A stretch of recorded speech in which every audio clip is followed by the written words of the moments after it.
So it's called the Dyatlov Pass incident, and it took place in modern day Russia when it was still like the USSR. Um, so it starts out, we're in USSR, February 1st, 1959. So basically, 9 experienced Soviet hikers die in the northern Ural Mountains under like super mysterious, odd circumstances. Group had established like a campsite um, on the eastern slopes of Kolat Sack Hill. I have no clue how to say that. I'm gonna be honest. Like Sequel? I don't know if you're to that part, but I don't know how to read that. I'm Kolat Sequel? Maybe I I don't want to know. say. I mean, close enough. Close enough. So they just die under super mysterious circumstances. Like something makes them run away, like sub-zero temperatures. Like they cut through their tents overnight. They just like rushed out of their tent for seemingly no reason. It's like up to super heavy speculation still on what actually caused them to run out of their tents. Oh. Yeah, but before we get talking about like that, we should talk about the background. Yep. Yeah. I don't know if you want to talk any, but I'm fine with talking. Do you want me to talk? if you want to, you can talk a little bit. All right. So in the background, in 1959, a group was formed for a skiing expedition across the northern Urals in Svervolsk Oblast. Svervolsk Oblast, Soviet Union. According to the prosecutor, Tempelov documents suggest that the expedition was named 21st Congress of the Communist Party of the Soviet Union and was possibly dispatched by the local Komsomol organization. Sorry if I'm mispronouncing that. Or this Igor Dyatlov, who Dyatlov? is the leader Something of the like group. that. He was a 23-year-old radio engineering student at the Ural Polytechnic Institute, which is now named Ural Federal University. Um, the leader then went on to assemble the group of 9 other people for the trip. Most of them were fellow students and peers at the university, but the initial group consisted of 8 men and 2 women. However, one member later returned because of health issues. Each member was then an experienced grade 2 hiker with ski tour experience. Each member on their arrival would be receiving grade 3 certification. I never actually really looked into what grade 3 certification meant, if I'm gonna be honest. That's Um, completely fine. but just know that it was like a big deal or something. Like it was no easy task getting your grade 3 certification. Um, at the time, grade 3 was like the highest certification level available in the Soviet Union. It required candidates traverse 300 kilometers or 190 miles, like in total on one trip. The route was designed by Dyatlov's group to reach the far regions of the Sverdlovsk. I don't know how to say that. I'm probably butchering this. um, uh, Sverdlovsk Oblast in the upper streams of the Lazva River. The Sverdlovsk City Route Commission had approved this route. The total endgame goal of the expedition was to reach Ortotin, which is a mountain, 10 kilometers or excuse me, 6.2 miles north of the site where the like tragic incident actually occurred. Okay, so how you say that is Sverdlovsk? Sverdlovsk, Sverd, like Sverd. Sverd. So now that we kind of know like the background of the expedition itself, let's like just dive right in to the actual expedition on like what like events happened. Um, they arrived at Ivdel, which is a town at the center of northern province of Sverdlovsk Oblast in the early morning of January 25th, 1959. The group then got on a truck to Vizhai on January 27th. They had begun their trek towards Gora or Toten, which is like the full name of the mountain, I guess. Yep. So January 28th, one member, Yuri Yudin, was reported to have like pre-existing health conditions that would have made the trek a lot harder for him. So he has previous health conditions, which are rheumatism, which is basically just chronic joint pain, and a congenital heart defect, which is actually really bad. It can cause rapid breathing, bluish skin, poor weight gain, feeling tired, or even in like some serious cases, even heart failure can occur. So Yuri had actually turned back because of he claimed that his knee and combined joint pain made him unable to continue with the hike, which I totally get. If I was in his situation, I wouldn't want to do a hike either if I had like chronic knee pain. Chronic knee. Oh, my knee! Do the hike. Like I'm not trying to do a hike. Yeah, especially with chronic knee pain, bro. That's just horrible. Yeah. But the nine other hikers decided to continue onwards even with the missing member. So diaries and cameras make it like actually possible to track. Diaries and cameras made it able to be tracked, like their route that they had taken to get where they actually died, which I think is actually pretty cool. Yeah. I think that's what, like how they tracked it. Yeah, it's just Yeah, like they just went in and then they just found them, right? well, they had to be investigated. Like their campsite had to be investigated. Oh. Yeah. So you basically have what? Russian police, like confiscating all of that stuff as evidence. Yeah. Which I mean, it is evidence. The circumstances in which they died are like super questionable, if you ask me. Yeah.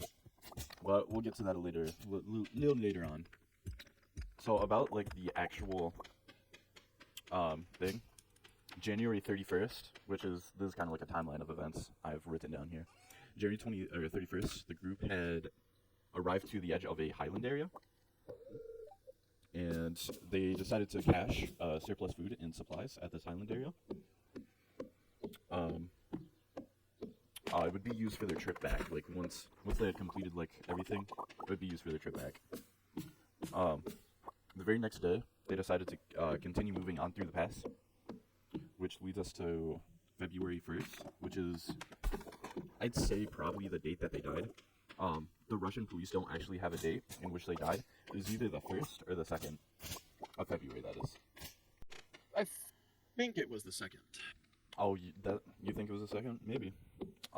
So it seems that they have like maybe actually planned to get over the pass in the day. However, due to like the worsening weather conditions that were placed upon them, I mean, you had like snow, like blinding snow, not regular snow. It's Russia. Yeah. Snow over there is crazy. Yeah. So you had blinding snow and reportedly that day, hurricane level winds, which is a little bit crazy. Oh my god. Yeah, I would not want to be hiking in that. I mean, they didn't know it was the 1950s. They didn't know nothing. So they had like jack shit, if I may say, for visibility. Excuse my French. Excuse my French, but they had jack shit.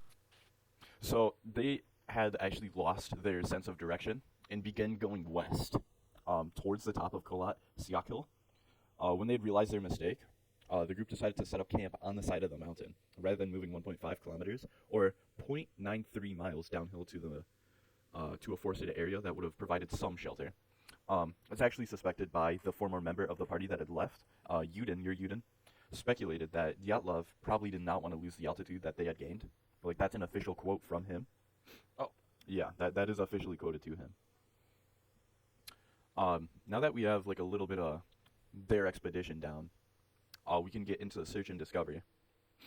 Yeah. So it starts off with Dyatlov agreed before he left that he would send telegrams to their sports club as soon as he returned to Vizhai.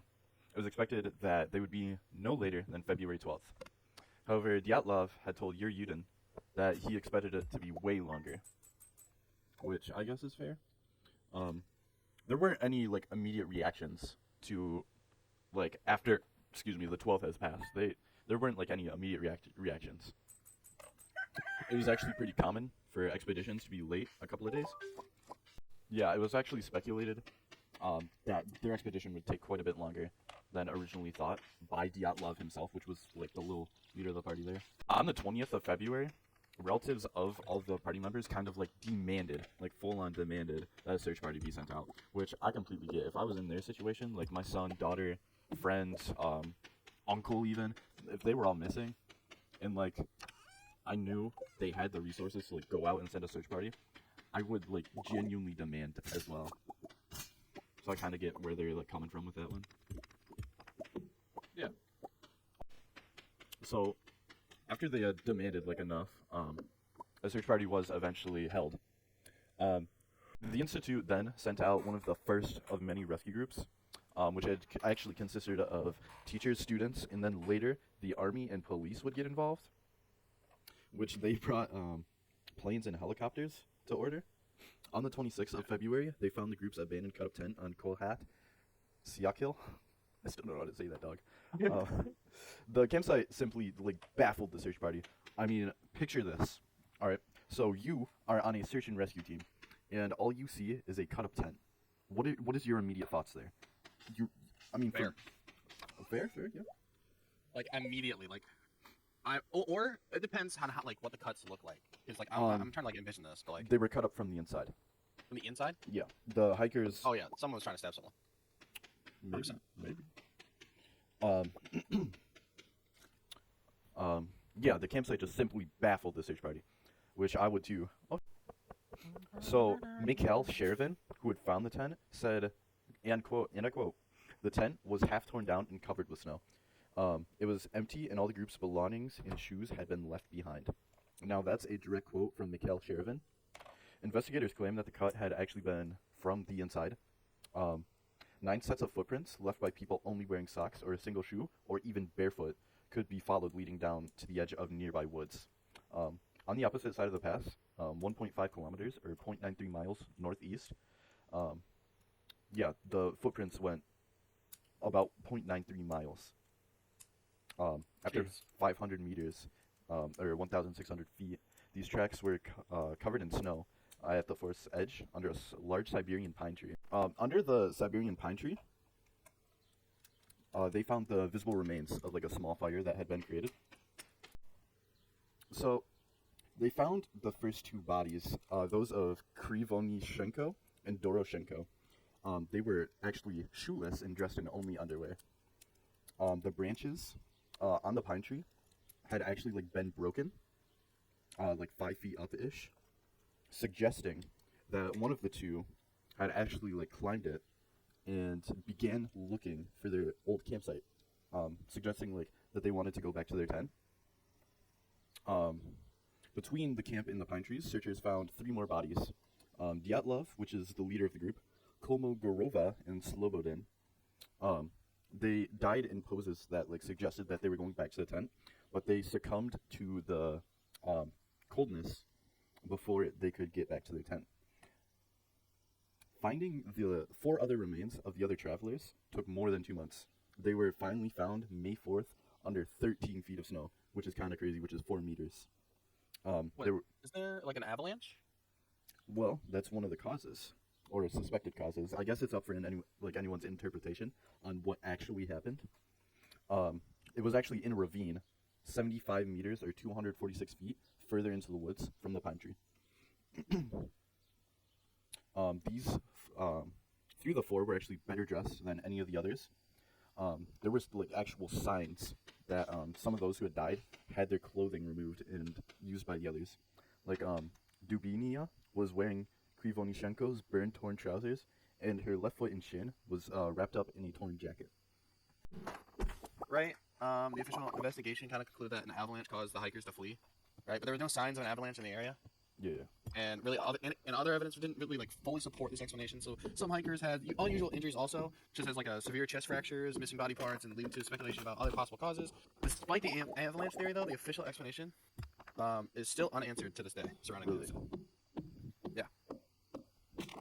So, getting into a little bit of the actual injuries, 3 of the 4 bodies had like fatal high pressure wounds, like Yep.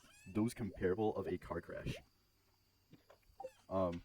Dubinia and Zolotaryov had a major chest fracture. Both of them did.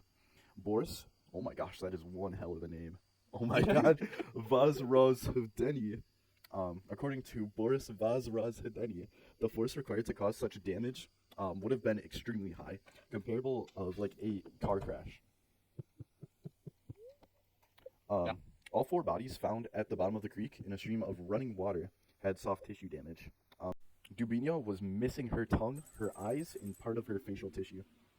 What? Which, there is a theory about that we will get into later. To keep the suspense up, you know? Yes. Part of her lips and face fragments, and even part of her skull bone. Her skull? Yeah, her skull bone. A part of it was just full on missing. What the? Did they get probed or something? I don't How do you just know. have a missing skull bone? I don't know. Zolotaryov had his eyeballs missing. Alexander Kolvatrov had his eyebrows. V.A. Vazrozhdeny, the forensic expert who was in charge of performing like the autopsies, suggested or judged that these injuries had actually happened post-mortem. For those who don't know, post-mortem is like after death. So either like a scavenger prey or a scavenger animal or something, someone, something killed or not killed them, but like looted their corpse after they had died. Which Holy cow. is kind of crazy. Kind of crazy. That is crazy. One guy's eyeballs are missing. I mean, if Some guy's skull is missing a part of his skull with no entry. if you okay, if you like okay, I'm just not gonna say that's a little unhinged. Dude, I don't understand how you could just have a missing part. Like, oh, my eyeballs are missing. Like, did you say that that one guy's eyebrows are gone? Yeah, something stole his eyebrows. Why would anything want to like get rid of your eyebrows? Like, who's making a human person? Like, oh yeah, I need this specific skull fragment. I need your eyeballs. Thank you. They're looking pretty. And I need your eyebrows. Thanks. It was all looted from 2 people or 3 different people. Yeah. So there were in total 2 pairs of missing eyes. So that means 4 eyes in total were taken. A tongue, Why? part of her lips, facial tissue, and a fragment of her skull bone. Eyebrows and another pair of eyeballs were missing. Dude. Imagine the forensics team, like, first coming into that case. That'd be crazy. Like, your first thoughts when you see that is, holy fuck. Like, what kind of Bay Harbor butcher is doing that? Big Like, Harbor Butcher. like, holy shit. Why do you steal force into the eyeballs? That is a good question. So, original speculation had been thought to be the Mansi people, who are native to that sort of area and who are reindeer herders. It was believed that they had attacked and killed a group for encroaching upon their lands. Like, still. Yeah. Eyeballs? Um, Like, I understand killing someone, but why would you need all of that? Upon further investigation, the nature of their deaths did not actually support this hypothesis, as only like the hikers' footprints were visible. So there weren't any traces of them being followed or anything. Well, I mean, it's kind of hard. It's snowing still, right? Yeah. Well, not at So this point. it- It was 3 months after the fact. At this point. Oh, so they discovered. Wait, so did they discover the bodies 3 months after the fact, or did they? Yeah. Did it happen 3 months before? So the initial thing happened on February 1st or 2nd, and these corpses weren't found until May 4th. May 4th. Yes. So the bodies had been sitting there for a while, so that could suggest that it allowed like some kind of scavenger animal to come in, and I don't want to say this, What kind of animal? Skinwalker? but there's no like better term. I guess a scavenger animal had like looted their body or something. Dude, that makes no. It has to be human on human conflict on this. There's no way there isn't. That would make sense. Because no animal is gonna take force into eyes, and no, I don't think. Okay, there are some animals that are strong enough, but like, okay, what are the native animals in that area in Russia? Let me do some quick research. Because that makes no sense. Absolutely no sense. If it was an animal looting, or because like I can understand like the territory thing, Yeah. right? But the only reason like I can like think of them like stealing those body parts that that tribe For like was some because, and stuff.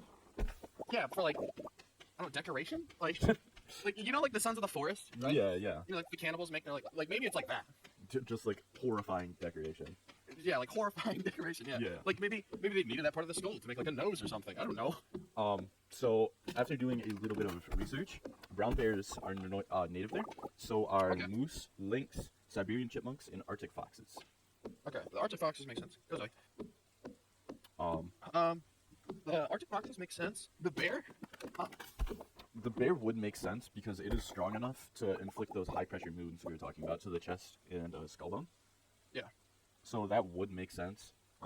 To like actually be the cause of their death, a brown bear.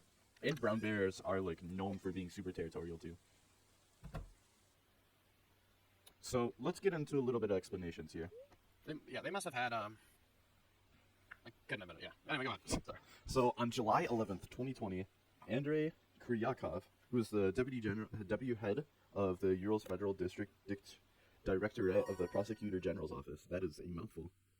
Yes. Congrats for having such a title. They announced in an official statement for the cause of the death of the Dyatlov group. They said it was an avalanche. That's kind of all they said, just an avalanche. Yeah. So let's get into like the real potato. Awesome. Okay, so the group woke up in a panic and cut their way out of a tent because an avalanche had covered the entrance to their tent. Because they were scared an avalanche was imminent. They were poorly clothed because they had been sleeping. They ran into the woods, the safety of the nearby woods, where trees would help the fall of like the snow. In the darkness of the night, they got separated into 2 or 3 groups, which doesn't really make sense because if they were like all together, it would have been hard to like separate, if you ask me. Yeah. One group made a fire, which someone had like burnt hands or something, which would make sense if you were like twiddling a stick, I suppose. They're not really freezing, perchance. Oh yeah. Well, they have burn marks on their hands. Yes. There was evidence of a fire started underneath the pine tree that they. You'd really had to work for that if you had burn marks on your hand. I mean, he was probably twiddling a stick the old-fashioned way. Well, think about it. If you're rubbing your hands, right? Yeah. Against a stick, the only thing that would happen is if the stick had like knots on it, Oh, true. and that would be like kind of hurting, but not much. So having big burn marks, you'd have had to like touch the fire, Yeah. like on accident after the fire was created. Yeah. So others had tried to like make their way back to their tent, which is Dyatlov and his little posse. They actually all died before they could reach the tent due to hypothermia. At some point, some of the clothes might have been recovered or swapped from the dead, meaning like couple surviving members probably like looted the corpses, which is honestly kind of horrible. But it's horrifying to think about, because if you are in that situation and it has come down to that, you kind of know you like screwed up. You already know you're done for. Yeah. Yeah. Dude. And okay, let's say if it is the tribe, I would be scared shitless. Yeah, they're native to the region too. They probably walk around the cold like it's nothing. Yeah. The group of 4 whose bodies were found like the most severely damaged were buried under like 13 feet of snow. Their cause of death was an avalanche as well. Because I mean they were buried under 13 feet of snow. There's like no real explanation besides an avalanche for that. Yeah. But how would that happen? Like, there's no evidence that caused it, but there's an avalanche. Yeah. And you got to think that Dubina, who was one of the people supposedly caught in an avalanche, still had her tongue removed. So that means Holy shit. So that means she had to die first because the injuries were post-mortem. She had to die first, and then. Well, she was alive for a bit. Yeah, she was alive. There's no real like date of death for Dubina and her group. They say that her tongue was probably, keyword here, probably removed by scavengers in ordinary predation. So There's no. What type of animal only goes for the tongue? Like the fuck? Oh yes, give me your tongue. That's all I wanted. let's Like what kind of lynx goes? Give me your tongue. all right. Let's move into some contradictory evidence. So the location of the incident did not have any evidence of an avalanche to occur. So like either places with Dubina or Dyatlov, the original site even, there was no evidence that an avalanche were to occur. And more than 100 expeditions to the region has been held since that little incident. In nobody ever reported that there were conditions that could have caused an avalanche. Dyatlov was a very experienced skier. He was grade 2, as brought up earlier. He was grade 2. And Zoliotrov was in the process of actually getting his master's certification in ski instruction. So there is a super high probability that neither of those two was likely to camp anywhere near a potential avalanche site.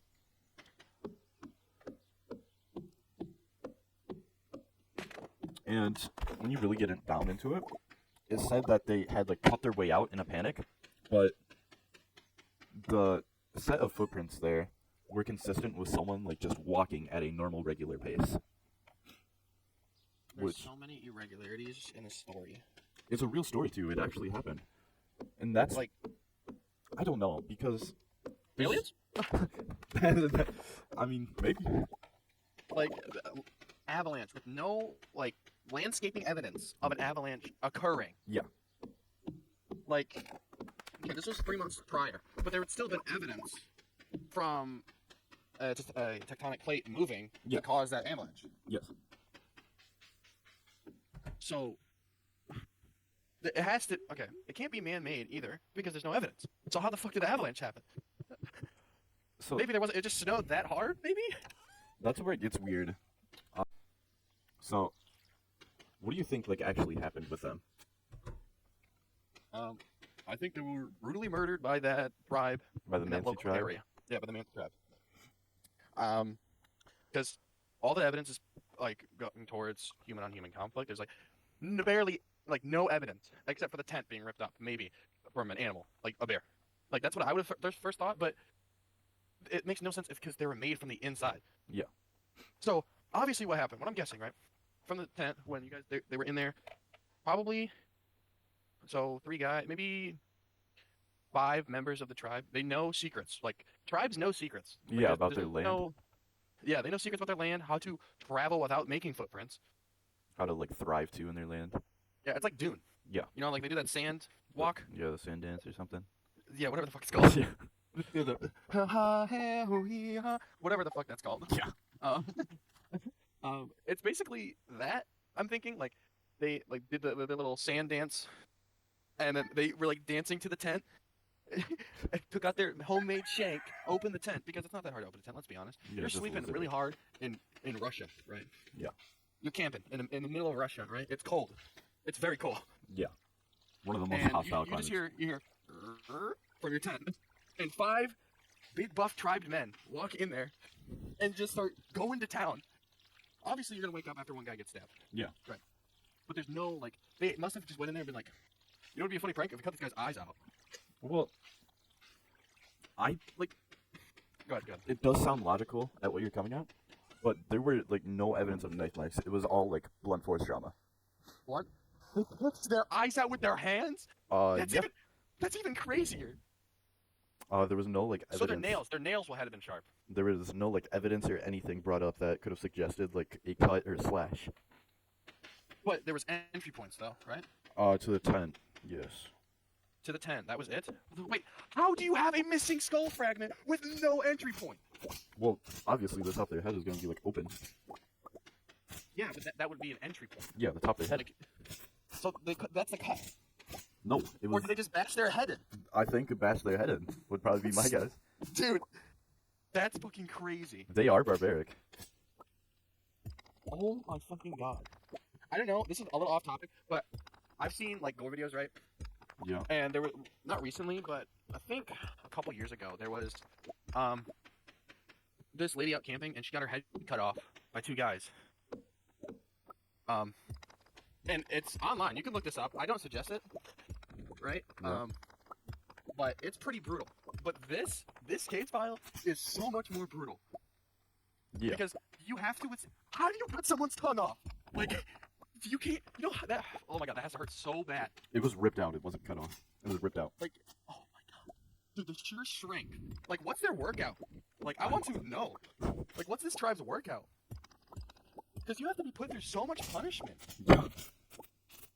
It makes no sense. Like, you literally have to be a fucking chaotic barbarian to like just rip someone's tongue out, no effort. Yeah. And their eyes? Why? What? Okay, here. This is my entire theory played out. They were following them from the start. Oh. Right? Yeah. That's the only way that makes sense that they pinpointed their location. Maybe there's a random chance that I just casually saw a tent and decided to walk in. But I'm saying full force right now, they've been following them for a while. Because that's what usually tribes do. They when like hostile tribes look at. I've usually noticed like on documentaries and stuff that like they stalk the hell out of their prey, make it an advised attack, and go attack. Yeah. So I'm guessing like they stalked them, they already knew the lay of the land. Yep. Right. But there's so many positives. There's like no cons to them whatsoever. They all had like an amazing chance to kill. What? 5? Are there 5 or 4? Or is it 3? So they were split up into groups. There's 9 original members. Okay. And all of them died? Yes, all of them besides the guy who actually like left the party died. Officially, I think 4 died to hypothermia. It was 3. 3 people died to hypothermia. Wait, why did they split up initially? So that isn't known. Okay, what I'm thinking, right? We got like the most dangerous game type shit that happened. Yeah. Like, this tribe was like, hey, we're gonna hunt you, bitch. And they were like, what? You better split up. Yeah. On a real note, though, I think that's what happened. They died from the tribe. But like these buff ass dudes. Like, I mean, hey, maybe women. It's the big 2025. they Who knows? they were officially questioned, but they weren't getting anywhere with them. They were Well, secretive. who would admit to that? Yeah. Who's going to admit? Yeah, I pulled that bitch's tongue out. Just raw strength. Pretty much what happened. So, my theory is based on like the pictures I went through. Oh. So they're like actual photos of the corpses that I wasn't expecting to see. I just looked up photos to see if I could get like a photo of their tent or something. I got a little more than what I bargained for.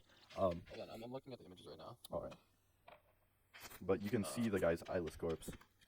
Oh God. Yeah. That's just out there on public domain since it's a Russian case file. It's just out on public domain. It's just there. Yeah. Russia has this weird law where anything released by the government is uncopyrightable. So. Okay. I did not know that, actually. Yeah. I haven't been playing music and I just started music. Hey, we were talking about this. So. I'm trying to find images and... There is this one weird photo of... There's a theory. It's the Yeti theory.